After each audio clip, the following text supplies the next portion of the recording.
Hello, hi, and welcome back to my channel. My name is Brianna, where I like to talk about spirituality, crochet stuff, anything that I want, because it's my channel. And if you like that kind of content, be sure to like, comment, and subscribe. Today we are going to be talking about more of what do you need to crochet.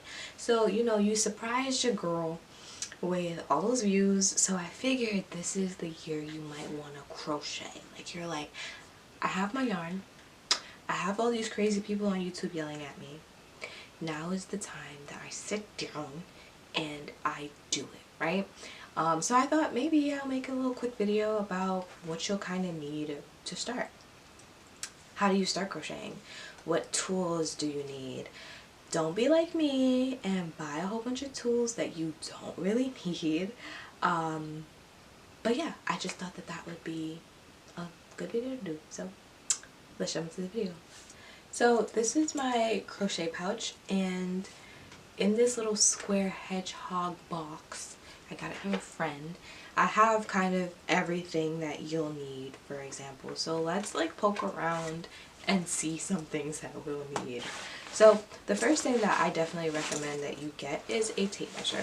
Now, not every project or pattern that you're going to make is going to be necessarily hand-holdy. Like, some projects will be crochet up until you reach a certain number, and then you're going to have to say, okay, like the pattern will be like crocheting around until you reach like 22 inches, and you're kind of gonna need to know what 22 inches is.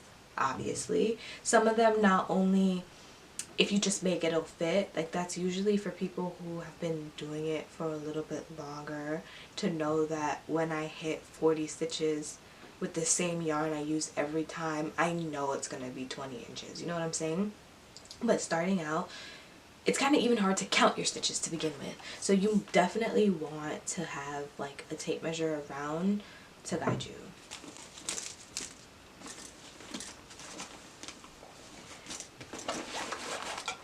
The next thing you're going to need is some stitch markers. So I have like these stitch markers. I have a lot of them.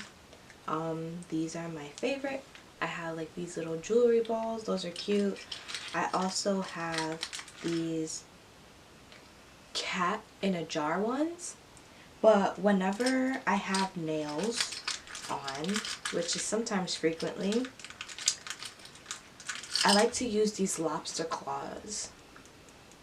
And basically what these are is that you can pop them onto your project to see where you left off or where you started your stitch. So if you do a magic ring, for example, and you're starting off with amigurumi and you like stuffed animals, you're definitely going to need a few of these to let you know where you left off and where you need to slip stitch again.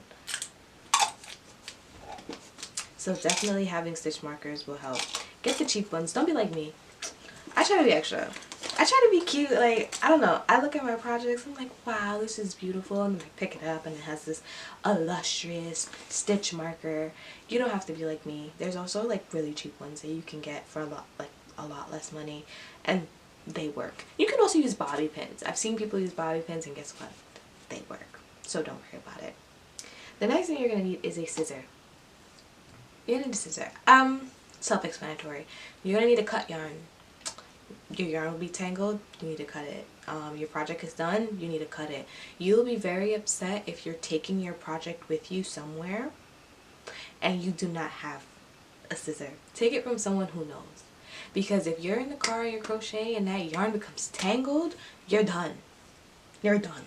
Unless you want to crochet and like untangle all that yarn driving, just get a scissor. Like, it saves the frustration, you'll be less angry while you crochet. So definitely you need a scissor. The next thing that you'll need is some type of storage. So you need like little something. Other than that, like, you'll have your supplies just everywhere. And the last thing that you need are hooks. So let's talk about hooks. There are many different types of hooks. There's metal hooks, there's plastic hooks, resin hooks, ergonomic hooks, and wooden hooks. So let's talk about them. Wooden hooks are great if you're a beginner. Wooden hooks helped me a lot because they were easy to slide along the crochet, slide along the yarn a little bit better. Because, you know, once you realize that there's different types of yarn, you realize you have to hold different types of yarn differently. And I think I was working with a cotton yarn to start off of with, and it was just so slippery and I had a hard time, so I decided to try wooden hooks, and it was really good for beginners. Next thing is metal hooks. Metal hooks are also really great for beginners, but they leave your hands smelling like metal. Gross. But they're so cheap and they're so readily available so that you really don't have a problem with them. Another option as well are plastic hooks. I thought I would have one, but I don't have any plastic hooks. But the plastic hooks are usually they usually come with another project. So for example, when I had my knitting machine, I got the plastic hooks from that. And then there's also ergonomic hooks, which is my personal favorite, which is basically you have this type of hook and it has the metal beginning, and then it has the kind of rubber, I guess, to like hold it. And the whole purpose is that when you have a metal hook, your hand is holding it very differently versus for when you're holding these hooks, and they take a lot of pressure out of your arm. So once again, if you're just beginning, wooden and metal hooks, cheaper, more available. But if you start doing it a lot and a lot and a lot and a lot, you will definitely start to get pain. I got pain right here. I even had like a lump on my neck for a little bit. Trust me, it wasn't anything serious. It was just my whole muscle. I was just doing it too much. Like, it was like a weekend that I had free and I was crocheting too much. That is a possibility. So having these ergonomic hooks relieves that, and I've never ever had that problem again. I've had some hand problems maybe, but as far as like shoulder, neck problems, none of that. So definitely when you progress a little bit more, look into ergonomic hooks. The reason why I say ergonomic hooks is better for when you progress a little bit more too is because you kind of have to change the way you're holding the yarn for the ergonomic hooks. For metal and wooden hooks, they can slide along easily, but as you can see here, the yarn is not sliding much places. It kind of keeps it. And if you're okay with working with that limited space, then that's fine. But it was something that I was more comfortable with as I started crocheting more. I have many examples of some ergonomic hooks. These are my favorite. So these and the other ones are my favorite. And then there are resin hooks. Now, isn't this probably the most beautiful thing you've ever seen? And these are the same, like they're made with resin and you actually can hold them. I don't remember where I got them from. Furls Crochet. Furls Hooks or whatever. Furls something. Furls. That's where you get it from. Isn't this beautiful? Like, and honestly, I got it on sale for $7, but that's a lot of money to spend for one hook. So once again, if you're not serious about this, you're just doing it for like fun, and you don't really want to feel luxurious while you crochet, then you don't have to. But I definitely found value in this investment. It's pretty, my hand also doesn't hurt, and you also can't lose it. You're not losing this anywhere.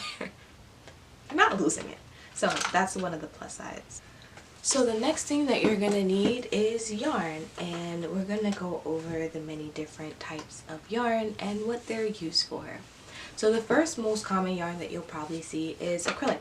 Acrylic is made out of essentially plastic, and it's very cheap, and it pills very easily, but it's also very cheap. So if you're a beginner, excuse me, and you're not looking for anything crazy to start off with, definitely go with acrylic. It is also hot. Acrylic is hot. Having an acrylic sweater is a lot because you will burn, and I'm not joking. So, and if you live in the city, for example, and you're going to a party for a friend's house and they have that heat blasting, you will be upset. I'm telling you right now, you will be upset. The next yarn that you have is polyester. So this is another common one. This is more for stuffed animals, decor, all those kind of things, and it's more like a fuzzier type of yarn. It comes in more chunkier options usually, and this is for home decor, stuffed animals, things of that nature. The next thing is cotton. Cotton is mainly for wearables. It's things that you wear. The plus side to cotton is that it is very breezy. It is something that you're gonna want in the summertime. However, It's usually a little bit more expensive, usually a little bit more, and it doesn't keep you warm. There's a lot of holes in it, and sometimes the yarn can be splitty, right? Because it's a fiber, so you're rubbing it together, and sometimes when you're crocheting, it can be very splitty. For example, Lily Sugar and Cream yarn. I tried to use that yarn, I think the second time I tried to crochet, and it was a disaster. It was a disaster. So just keep that in mind when you're working with cotton. But I like cotton. It's also a little bit rougher. It's cotton, but I still like it. I always have a good time working with cotton yarns. So the next types of yarn is more of the upper echelon, and that basically means that these yarns cost more. They're also what many people usually use online. So I would say the next section is basically nylon, which is usually used for socks. If you're making socks, that's usually the only purpose of nylon. Then you have wool. So wool can be very scratchy. As we all know, wool is from sheep. These are also more expensive, and it is also hot. Hotter than acrylic? I personally don't know. I think they're both on the same level of hotness. But people actually can be allergic to wool, so you might have to be careful with that. The plus side is that it's very, very durable. Like, there's no messing with that yarn, which is why so many people dye it over and over again. I don't think that cotton or even acrylic will survive as you dye it as much as wool does, for example. The next is my favorite, bamboo. I love bamboo yarn. It is so flowy, pretty, and light, and it is just something that you want in a garment. Like, just hands down, it's something that you want. And once again, it's a plant-based fiber. I'm sure you've heard of bamboo, and it's also just really cute and it's a really good time. So bamboo is something I like working with. Now for the upper echelons, you have merino wool, and you also have alpaca and mohair. Now these are very luxury. These are very expensive as well. So you probably have people usually try to mimic the feel of these yarns, but basically merino wool is wool that has been washed a few more times, maybe has more fibers in it, but it's also very strong, but it's more softer than wool. That's like the key there. The next is mohair, which is made from a very, very small fiber. It's very, very thin, very fine. So that might be something that you're looking for if you want like a fuzzier look. Now that that is said, from the polyester onwards, those yarns are usually used for clothes. Garments, sweaters, dresses, all those kind of things. That's usually what that yarn is used for, if that makes sense. So the next thing that you also want to look for is the size that your yarn is. So it starts off at lace, which is very, very thin yarn. It takes a lot to work up. Then you have fingering, which is also used for many knitting projects. Many knitting projects, because it's so small that crochet hooks usually have a hard time using it, because, you know, we kind of manipulate the yarn a lot. The next common one that you usually see is DK, worsted, and Aran. So these are all different sizes, but these are also more common.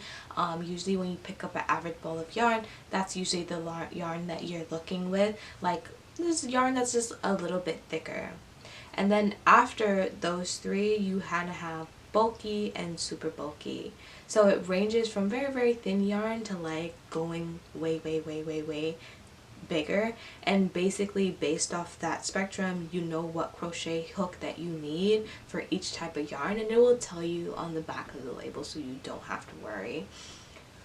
Another thing that I would say is that the bigger you get with the yarn, the less likely you would use it for accessories, stuffed animals, blankets, pillows, things like that. And the lower sizes you usually use for clothes, because you can get more of those intricate details. So once again, I just thought it would be cute to just do like a very simple crochet beginners what you need kind of guide. If I was going too fast, maybe I need to make another video separately talking more specifically about everything. I just wanted it to be like, oh my god, I have my hook, I have my yarn, like what do I do now, like what do I need? So, or I see this beautiful project online, what do I need for it? You know what I mean? So that's kind of what this was for. If you want a more in-depth video, please let me know in the comments down below and I'll make something for you. I care about you. I'll make something for you.